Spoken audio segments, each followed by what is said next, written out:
My yields stay high cause my scouting's so thorough. Gotta text your girl back cause she wants me in a furrow. Bitch please, tower spot is a serious disease. Oh man, that song gets me so hype every single time. That's that joint by Aflatoxin. It's called Bish Please.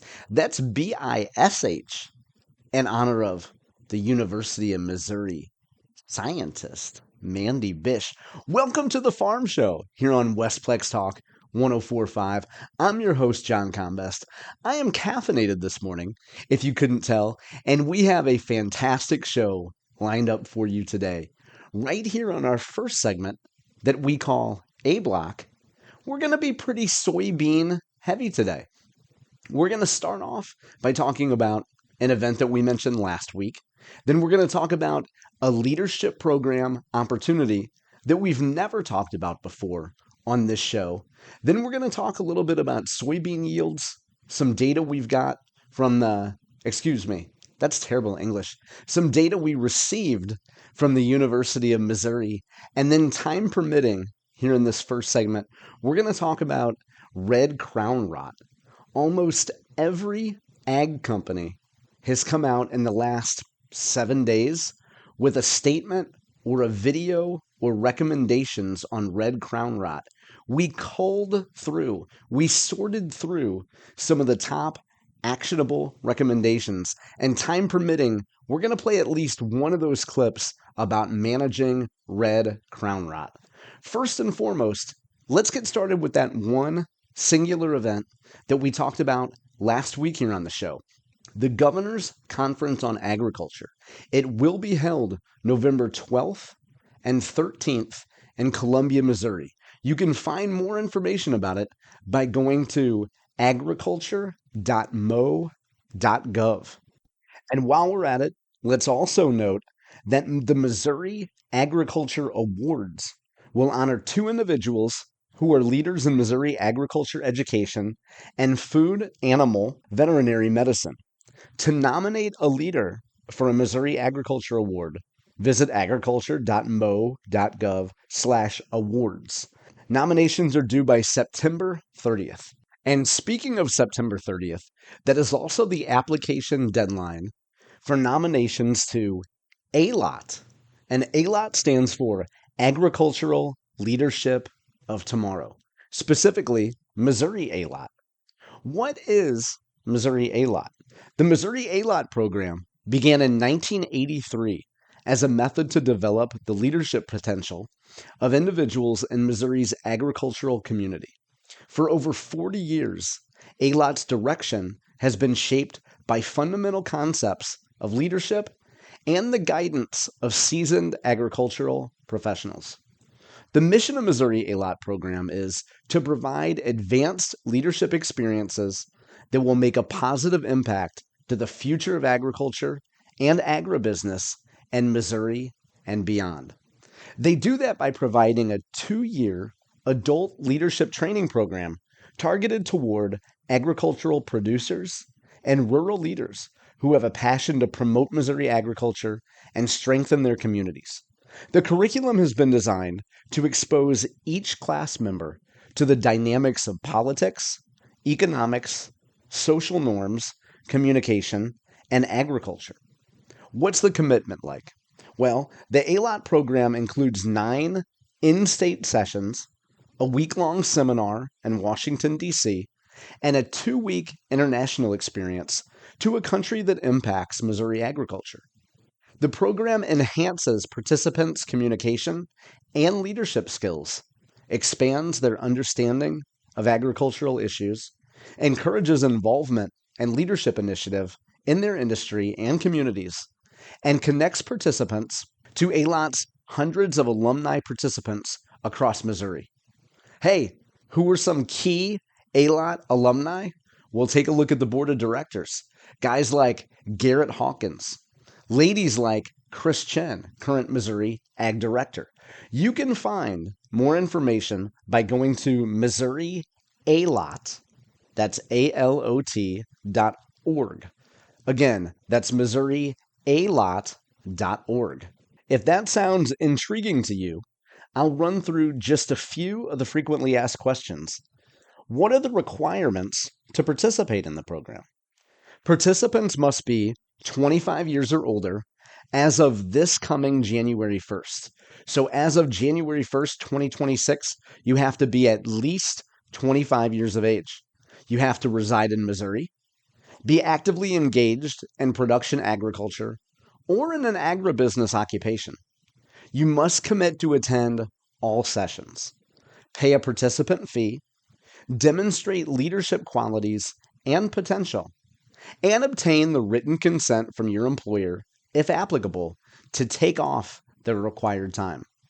What is the application and selection process? Well, the last day for applications is the last business day of September. The first phase is a written application requiring detailed information to determine a candidate's eligibility for the program. The second phase is a face-to-face interview with a selection committee that would take place in October, and up to 30 participants may be selected for each class. The average class size is 25. And finally, how much time do participants need to commit? Participants must commit to approximately 45 session days over an 18-month period. Attendance at all sessions is mandatory. Again, you can find more information about Missouri ALOT by going to MissouriALOT.org. Now, if this is your first time listening to the Farm Show, that's Farm and Ranch Missouri, welcome. If you've joined us here on this station and this show before, you know that I'm a big fan of a few media outlets that cover agriculture here in Missouri. First and foremost is Brownfield Ag News.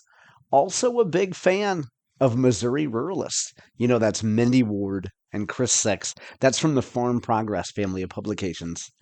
Sometimes when it comes to ag information, you got to just go straight to the source. And one of the most reliable sources of information for growers is the University of Missouri. Last Friday, the University of Missouri Extension came out with a piece of news that we didn't get to cover on Saturday, so let's touch on it here. A report from the University of Missouri. MU Soybean Monitoring Report predicts sharp decline in yield. The latest soybean growth monitoring yield prediction report from University of Missouri Extension predicts drastic shifts to lower soybean yields due to a lack of rainfall. MU Extension soybean agronomy specialist Andre Reese says the latest predictions have averaged 3 to 6 bushels per acre lower than in the previous report. According to Zach Leeser, MU Extension state climatologist, August 2025 was the second driest August on record, with only 0.79 inches of statewide average rainfall. According to Leeser, the U.S. Drought Monitor Map for Missouri, released on September 4th, shows that 93.68% of Missouri is at least abnormally dry, following an unusually wet spring. The southeastern and southwestern parts of Missouri are hardest hit, but the rest of the state, except for northwestern Missouri, is showing emerging signs of drought. The yield model now points to below average results for most of the state, especially for soybean fields planted after April 26th. Early planted soybeans are less affected since the drought onset occurred late in the seed filling stage. Soybean crops in northwestern Missouri are also less affected, but soil water content has been depleted nearly statewide, says Reese. Reese urges growers to consider anticipating harvest operations. He says, soybeans in drought-affected areas will senescence earlier, and seed moisture will decline rapidly. The predictions show yield variances for different scenarios of maturity groups and planting dates across the entire state. The University of Missouri goes on to say, the soybean growth monitoring tool uses crop growth models to simulate soybean development and yield, integrating both historical and current weather data. Its main goal is to help farmers understand how weather conditions throughout the current season are influencing crop development and attainable yield. For example, the reports indicate whether the 2025 season is trending above or below average, allowing farmers to anticipate yield outcomes well before harvest. These forecasts support in-season decision-making by providing timely insights into crop performance, Reese says. The forecast tool is released twice a month by the Soybean Farming Systems Research and Extension Team with support from the Missouri Soybean Merchandising Council. Missouri is the nation's 7th largest producer of soybeans, with 5,800,000 acres. Average yield in Missouri ranges from 43 to 53 bushels per acre, depending on the year. Missouri's top 4 soybean producing counties are in the southeast. That's New Madrid, Mississippi, Stoddard, and Pemiscot counties. You can find more from the University of Missouri regarding this forecast by going to extension.missouri.edu. That's extension.missouri.edu and clicking on MU Soybean Monitoring Report. And good news, we do have time left in this segment to discuss one of the hottest issues, well, actually probably the hottest issue going on right now, which is red crown rot in soybeans. You know, at the beginning of this show, in the intro, we played that song by Alpha Aflatoxin, Bish Please, in homage of Dr. Mindy Bish from the University of Missouri. Dr. Bish plays a key role in the Crop Protection Network reporting system. And as many of you know, if you go to the Crop Protection Network reporting maps, you can see different diseases and where they've been reported in your state and your county. And if you go to the red crown rot map, you will see that in the last month, Dr. Bish has reported the appearance of red crown rot in 3 of our nearby counties, 2 of our bordering counties, actually. One of them being Lincoln County to the north of us, another one being Montgomery County. And then if you go down 44, Dr. Bish, a little more than a month ago, reported red crown rot in Phelps County. So we're seeing red crown rot in the state of Missouri. And as I mentioned earlier, almost every major ag company has posted content in the last week about management practices and identification of red crown rot. One of the most helpful and actionable pieces that I've seen in the last week came from the folks at BecksHybrids. I'm going to play just a minute or two of that clip. Well, actually, I think it's probably 2 or 3 minutes of that clip by Dr. Matt Montgomery. Now, we've played clips from Dr. Montgomery before, but he had some pretty unique insight into sudden death syndrome versus red crown rot. Let's get into that audio. Let's remind ourselves how RCR differs from SDS. You can see on these leaves that interveinal chlorosis and necrosis, that yellowing and browning between the leaf veins that's so commonly associated with sudden death syndrome.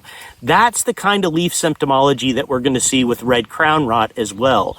One of the differentiators is going to be, though, that when red crown rot sweeps into a field, when it really gets going in a patch, is going to kill this plant so fast that the leaves aren't going to fall off.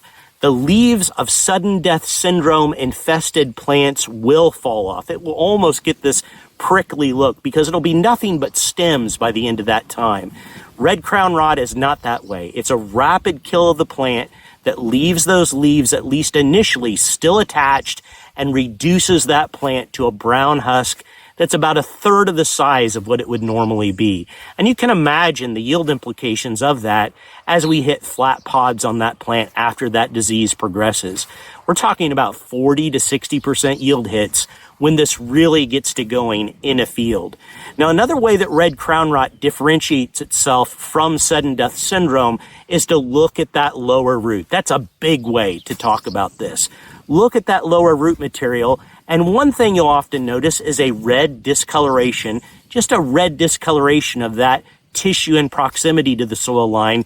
But the big thing, the thing that really lets us know that we're dealing with red crown rot, are the presence of these tiny red fruiting structures. Nothing else in the field creates those tiny red fruiting structures. Only red crown rot will do that. We know this disease overwinters in the soil as what's called microsclerotia, little tiny knots of fungal hair that probably let this disease persist for really long periods of time, meaning once you've got it, you've got it. And again, we know the yield losses can be substantial. Montgomery notes that once you identify red crown rot, the management options are few and far between. There's not a lot at the table at the moment. Remember, this disease only appeared around 2018. That's when it was confirmed. We know it exists now across Indiana up to about the Ohio-Indiana border, and we have a handful of counties over in Missouri where it can be observed as well. And so that means that because it's kind of a new introduction into the Midwest, we're trying to get our heads around how we actually manage this thing. We don't have a long list. At the moment, we're using products like Sultro, which seem to do very well, or at least somewhat well, I should say, versus Red Crown. Not good enough in real intense infestations, but possibly something that lets us suppress the disease when we're looking at mild infestations. We also are doing things like managing stress as a recommendation, just to decrease that nickeling and diming away of yield that can happen when you pile stress on stress on stress. That's not a long list of management factors, management options available for you when it comes to RCRs. Montgomery's realistic and says that even though the die may be cast for this season, there are some things that folks from Beck's and across the industry are doing to position themselves for 2026. One of the things that we're trying to do is stay really closely connected with our industry partners and talk about new seed treatments that might be coming on the market. And there are some promising things coming along there. And we're going to be keeping an eye on those things, seeing if we can bring those kind of things to you in the future if they fit. The other thing we're doing, little management things like trying to spray beans earlier at about 4 nodes to 10 nodes just to see if that would possibly make a difference and how this disease progresses. Remember, it infects early like SDS and then manifests the symptoms later about this time of year as that plant is getting into reproduction. Also, one of the things that we're doing at the moment is we're doing varietal testing. We sprinkled that around in 2 different locations, looking at quite a few different varieties from 2.5 to 4.5, and we're taking ratings on those products, trying to give us a feel of what products might possibly be better options when it comes to this disease. Again, that was Dr. Matt Montgomery from BecksHybrids. You can find their YouTube channel at BecksHybrids. I'd also suggest checking out recent videos from Stein Seeds and Mershman Seeds. Those folks discuss variety selection and seed treatments, respectively. All right, we're up against time for this first segment, A block. When we come back in B block, we will have the first ever two-time, five-time.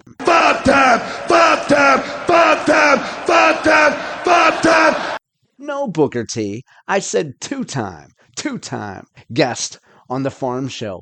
He'll be talking about a ballot initiative in the state of Missouri. You say, John, what does that have to do with agriculture? Well, it has a lot of importance to folks who grow one type of crop here in our 4-county broadcast area, and statewide implications for growers of another crop. We'll be right back on the Farm Show.